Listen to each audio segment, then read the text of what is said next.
Welcome to Expedition Networking, a special segment of the Networking RX podcast. I'm Frank Agan, founder and president of AmSpirit Business Connections, and your host for this program. For those of you who are familiar, on the Networking RX podcast, we share information and have conversations with experts, such as authors, researchers, and social scientists. And all of these programs are aimed at helping you learn how to become better at building professional relationships and understanding why they work. In this Expedition Networking segment, however, we're going to bring on successful entrepreneurs and unique professionals and explore their networking adventure and learn how they used relationships to create lasting success. Computer? We all set? Good enough. All right. Today on Expedition Networking, we have Lois Koffi. Some call her Koffi, but it's Lois Koffi, and she is a professional speaker, sales trainer, coach, best-selling author of Fearless Entrepreneurs, and Ironman triathlete. She's an Ironman triathlete and has coached thousands of people in business and healthy lifestyles for the last 22 years. Now, if you could see her, you wouldn't believe it. She pivoted like many did in 2020 without having an email list or a podcast or a tribe online, and had to kind of focus on, refocus herself from being kind of a face-to-face salesperson for 20 years. And she went from, sounds like a car here, she went from 0 sales online to 5 figures a month in less than 6 months with what she terms as permission-based lead generation online. And now she coaches, and she's an affiliate marketer, and speakers hire her to do the same, to help her, to help them pivot and get their revenues up guaranteed within 6 months. She loves affiliate marketing. I'm sure that'll come up. And she's really passionate about sharing her story, which is great because that's what this entire segment is about. And she is a podcaster. She's got a top 20 podcast. She is a proud member of the International Lois Club. You'll have to share on that. And she loves to travel, to visit Loises around the world. And she is married to Superman. It's right here in her bio. Clark Kent. I want to hear about your husband. There's Lois, there's so much to unpack in here. Tell me about the International Lois Club. Yeah, I always like to open with a joke, right? You got to lighten the mood. So it's true. I as a kid, I won't lie, I hated my name because do you think there were many Loises in my class? No, I didn't meet another I'm Lois. Frank. I get it. You got it. I get it. You get it. So in my early 20s, I had accepted the name Lois and actually started to embrace it because of the show Lois and Clark: The New Adventures of Superman back in like the late 90s. And I was like, okay, he's kind of cute. I can get behind that. And then in the early 20s, I met another Lois. Of course, she was like 65. Like most of them, were Sure. back then and still are. And she's like, oh my gosh, you got to hear about this Lois Club. And I'm like, what? Are you kidding? What is that? And apparently there's all sorts of different types of name clubs out there. There's even John Smith clubs, there's Betty clubs, and the Lois Club started in the 1970s in Minneapolis because it's a very Germanic name, Norwegian, etc. And so 2 Loises got together and said, oh my gosh, this is so cool. This is a Lois lunch. We should do this more often. And so every month that there's 5 Tuesdays, the Loises around the world, because it's now a global organization, they get together and have lunch. And then there's a song, there's a convention, there's a newsletter. I was the editor for a while. I became an active member. And we went and toured New Zealand and Ireland and visited Lois's abroad. And so it was just a kick in the pants, hysterical, and it's a great story. So thanks for letting me share. No, I think that's awesome. And that's not really the story I want to get after. I really want to get after the story of I guess it's rags to riches. I mean, many people were just blown apart in 2020. And I've heard all sorts of stories about people, well, bad stories, people just kind of giving up and just saying, hey, I'm just I'll take my money from the government and eke by. Talked to another guy who just became a handyman. He was good at it. He enjoyed it. beat the hell out of corporate America, and he was making good Mm-hmm. money and probably won't go back to corporate America. You know, you had this very successful sales career, and the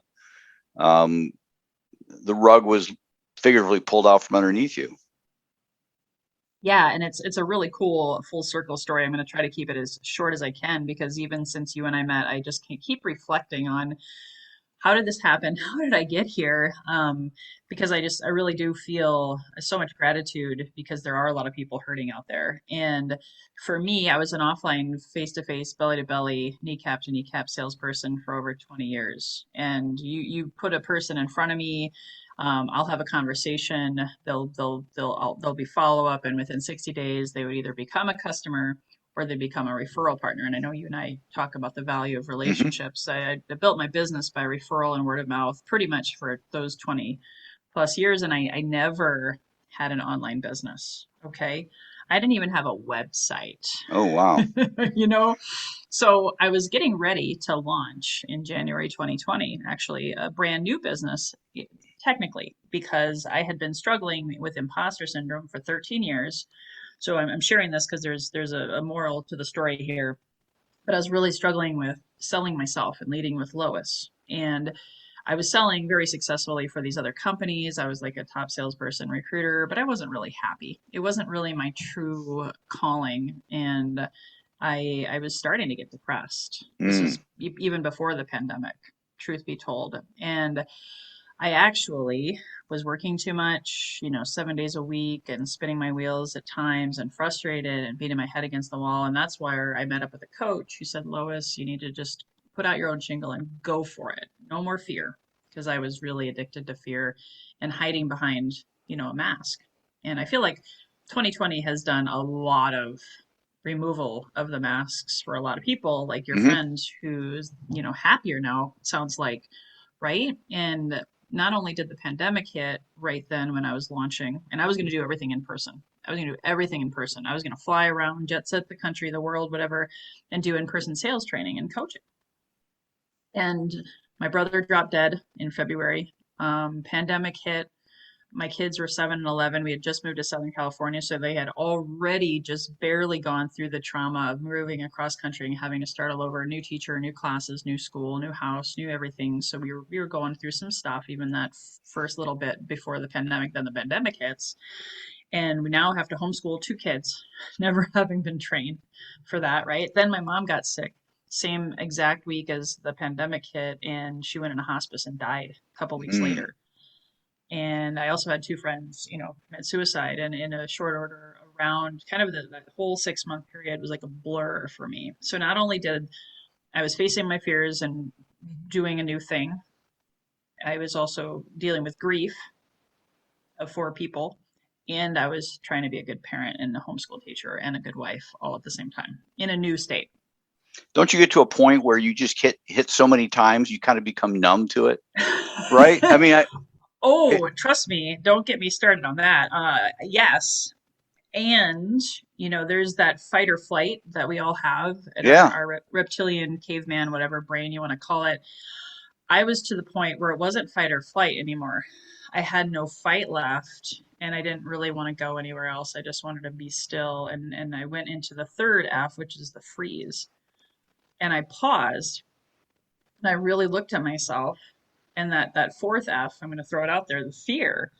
I realized, oh my gosh, those people dying really woke me up. And recognizing that our world was in a crisis, I had time to think. I had time to slow down and question my purpose and my meaning and why am I still here? You know what I mean? Mm-hmm. And so I looked fear in the face, and I'm not gonna lie, I was terrified. I was really terrified to put myself out there. That imposter syndrome, on top of never having an online business. So no email list, no Facebook group, no tribe to speak of online. I mean, I had a Facebook account and a LinkedIn account, but I'll be honest, love-hate relationship. If I could have taken Facebook out in the back 40 and shot it and never looked at it again, I would have, right? Mm-hmm. Yeah. So I had to pivot, like everyone. That's the word of the year, right? Maybe the word of the century. And I got a coach. I got focused. I slowed down a little bit, asked, what am I really here to do? and realized, you know what? I saw Zig Ziglar and Jim Rohn and all these, salespeople do great online. If they could do it, why couldn't I do it? So Yeah.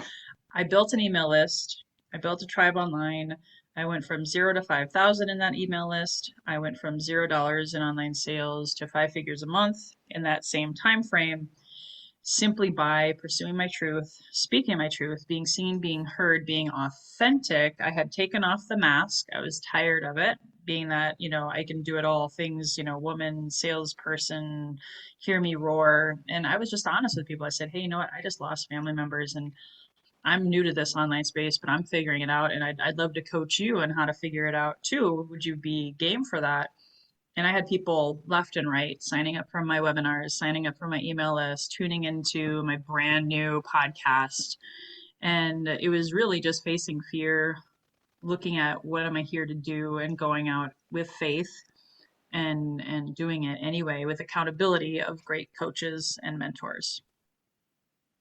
That's awesome. Now, how did you find your coach and your mentors? Were these people that you knew beforehand, or? That was the kind of the ironic story. So it gets better. So in 2007, I met a mentor. His name is Eric Lofholm, and at that time, he and one other person told me, "You need to build an email list." And at that time, and go online. And I tried, and I was like, you know what, guys, that's not for me. I'm a referral girl. I'm a face-to-face, belly-to-belly girl. Yeah. I'm too good for that online space, right? Yeah. So guess what? Just before, thankfully, this is divine timing, before the pandemic started, I had reached back out to Eric and said, "Hey, I'm thinking about finally getting into the sales training game." I didn't say online, but I hired him through his podcast, and he had a webinar, and I signed up for his 3-month program, and then I signed up for his mastermind, and I was like, you know what? If you're going to be a copycat, you better copy the right cat. And so I worked with him, and he inspired me to actually launch that podcast. And so then I hired another coach who was a specialist in podcast. I am a huge fan. You want to write that down.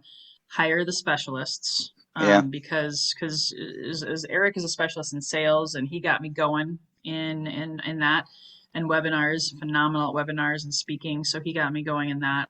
But I knew that I wanted to really monetize a podcast. I didn't want it to be an expensive hobby. I didn't want to waste time, because remember all the things that I said I was growing through with the family and all the things.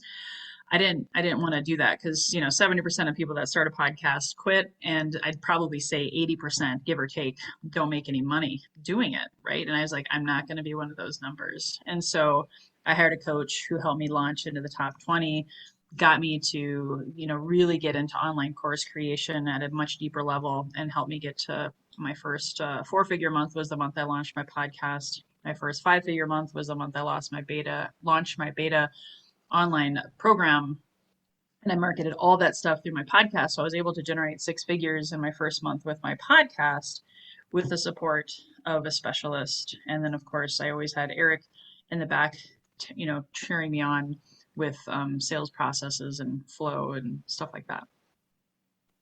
Interesting. Are you headed back after the pandemic, or is it? Oh, you mean headed back? Face-to-face stuff. Yeah. I'm really spoiled. I love the online space, although I love in person. Yeah. So I think I've got to recalibrate and figure that out, and being transparent, as you'll always find me now. I really just want to be honest with people and transparent. I'm still figuring that out. And I did an in-person speaking engagement a couple weeks ago, and it was phenomenal. I loved it. But guess what? It took me, by the time I drove there, presented, did the networking, and came back, it was like 3 hours plus. I got good leads, but guess what? With my system that I now coach and that I mastered online, I could get the same amount of leads in 30 minutes on Facebook or LinkedIn through organic, permission-based social selling. And so I'm still figuring that out. It's scary. Someone I will say, had on your show, because we are recording this, and Scott Mason will be on a week from Friday. Yes. Love Scott Mason. Love him. And he, and I've got a note here to tune in if I can, but anyhow, Scott called me. We've known each other for a year. We're pandemic buddies. As so much of you and I are pandemic buddies, I right? know. Yeah. But he called me and he just said, as things were kind of clearing up, spring of 2021, things were clearing up, and he just said, Frank, I don't know what's going to happen. I don't know what's going to happen, but I don't want to lose touch with you, which I thought was just a touching thing. And it was almost like we're a couple kids at camp, summer camp, right? It's like, we've had such a good time at camp. I don't want to lose touch with you. You're going east, I'm going west, and we're in different schools, pre cell phones and texts and whatnot. How do we stay in touch? How do we keep our friendship alive? Like beaches. Yeah. Yeah. And it is a dilemma, because I'm not saying you have to choose one or the other, but you have to choose, but they're conflicting. There's only so much time in a day. Yeah, I would say I'm a both and kind of girl. I know I'll find a way. Where there's a will, there's a way. Because there's obviously, we've all been doing face to face, belly to belly for a long time. I think there is a healthy balance. So yeah, we could talk more about that, but I'm with you. I think it's going to be different. Whatever it is going to be, it's going to be different than what we've ever done before, I think. Yeah. Well, if Lois, if anything, you have two weapons in your arsenal. You've got the belly to belly, and you've got the online. And I think there are some people who haven't, they didn't use the pause, if you will, the lockdown, to kind of reinvent themselves. Like my friend who's the handyman, he could go back to corporate America at some point. People have jobs out there, and that's part of the reason there are jobs, is because people have, it's not that they don't want to work. They just don't want to work for somebody anymore, which I think bodes well for you, and it bodes well for myself with, my AmSpirit Business Connections business. But I don't know. We're talking about the pandemic here, but it's in almost glowing terms. It's been bad in many senses. I've lost people, but in other senses, it's been wonderful. So I don't know. Let's shift gears. Let's talk about Lois and what Lois is going on, and how people can take advantage of what you have to offer, the value you bring to the world. I think your story's great. I think that's equally important to, give people access to you and all you're about. Thank you. And it's been very humbling, because I really believe I found my true calling and purpose. I didn't realize the first 20 years pre-pandemic in my adult career, prepared me for the pandemic, and everything that I learned offline applies online, and vice versa. So you and I are huge into referral networking, right? Referral groups. I built an affiliate tribe that's helping me bring quality leads into my funnel every single day. And that's actually, very much a throwback to my, my BNI days and all referral networking groups that I've ever been a part of. And now you can join groups online. Like I know you probably have your own online groups as well, right? Yeah. So by being able to be a human, what I'm talking about is in permission-based marketing. There's a book by Seth Godin. You guys can Google it. And in fact, I have it somewhere here on my shelf. But you have this conversation, back in the day when he wrote that book. It was either 99 or 2001. This was just before email lists, and just obviously before Facebook, right? Pre-LinkedIn.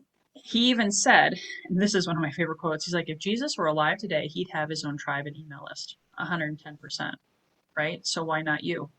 Why not you? If you have a passion and you have a mission and you have a movement, then why not create your own tribe? He also wrote the book Tribes. So that inspired me to recognize in the pandemic, there were a lot of people, and it happens in person too, because we've all been hit up by that guy or that gal that's spammy used car sales approach, right? Like, hey, buy my stuff. Hey, you want to join my team? Here's my card, my video, and they just push, right? And that's why sales gets a bad name.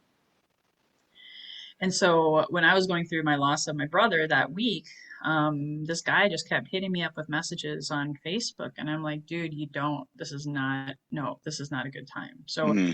I actually turned that pain Mm-hmm. into my purpose and teaching people online or offline. You can apply it Right. there too.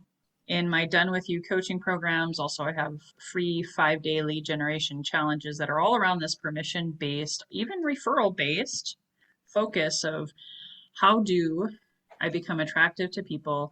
How do I create interest, pique curiosity, get those people with their permission that I feel like are my ideal target market to opt into my email list or opt into my tribe. And that could be your CRM if you know what a CRM, again, your client relationship management system, however you keep track of your leads. We'll just call it your leads database Mm-hmm. for practicality.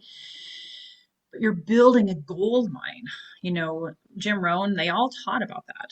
You're sowing seeds every day, and you've got to have a way to keep these people in your leads database. Or in my case now, I teach email list building because I recognize my big mistake. I never listened to Eric and those guys in Right. 2007. If I had done that, if I had listened to them, I'd be a multi-millionaire, probably living in another country right now. And so I'm not living in the past. I'm just telling you, heed my thoughts on this, because anybody who had a big email list or a big tribe, they had no problem. Right. They hit no bumps in the road. Zero, nada. And by also building my own affiliate tribe, and not saying that you have to want to be coached on that, but it's just basically building a referral network of your own. And most people that I meet now, either they become a referral partner / affiliate of Lois Koffi Enterprises, or they become a client, or they simply just become that person who knows that Lois is the expert on sales. So you pull someone into your tribe, whatever that is for you. Again, email list, Facebook group, or just simply your database. However, you're staying visible and credible so that you can then be known as the expert. That's what I teach inside of my permission-based organic lead generation programs. It's really nothing new, but I do find that there's a lot of people in this new normal. They overthink the technology. They think they have to have the perfect website. They think they have to have the perfect lead magnet. The lead magnet is you. And you have got to do lead generation every day. I call it, my formula is 100 leads a month. 5 leads a day keeps the creditors away. And being able to pull those leads in, give value, follow up. I have my own 8 touch follow-up system because most sales happen on the 5th to 12th contact or follow-up, right? Because you're building that trust and rapport. You know all about trust and how important Mm-hmm. that is.